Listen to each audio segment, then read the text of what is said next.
विधिमंडळ परिसरामध्ये साचलेल्या कचऱ्यावरून रोहिणी खडसेंची टीका। उपमुख्यमंत्री शिंदेंच्या दालनापासून अवघ्या 50 फुटांवर हे कचऱ्याचे ढीग। रोहिणी खडसेंचा आरोप।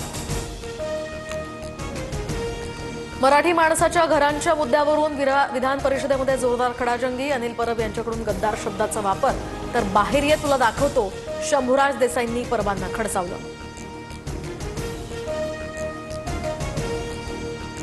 उपमुख्यमंत्री शिंदेंच्या बैठकीत गिरणी कामगारांच्या मागणीवर तोडगा। शेलू आणि वांगणीत घरं नको असलेल्या अर्जदारांना मुंबईत घरं मिळणार, बैठकीत आश्वासन। पती पत्नीच्या भांडणात 11 महिन्याच्या चिमुकल्याचा मृत्यू। दौंडच्या केडगावातली दुर्दैवी घटना। पत्नीनं पतीला मारायला घेतलेला त्रिशूळ लागून या चिमुकल्याचा मृत्यू। नाशिकच्या गोदाघाट परिसरातील पाणी ओसरलं, तर गंगापूर धरणातनं पाण्याच्या विसर्गात घट। सध्या दुतोंड्या मारुतीच्या तळपायाजवळ पाणी। जायकवाडी धरण 71% भरलं। मागच्या वर्षीच्या तुलनेमध्ये पाणी पातळीत समाधानकारक वाढ। नाशिकमधील पावसामुळे जायकवाडी धरणाची पाणी पातळी वाढली। नागपुरात अतिवृष्टीमुळे 7000 हेक्टरपेक्षा जास्त पिकांचं नुकसान। कापूस आणि सोयाबीन पिकांना फटका।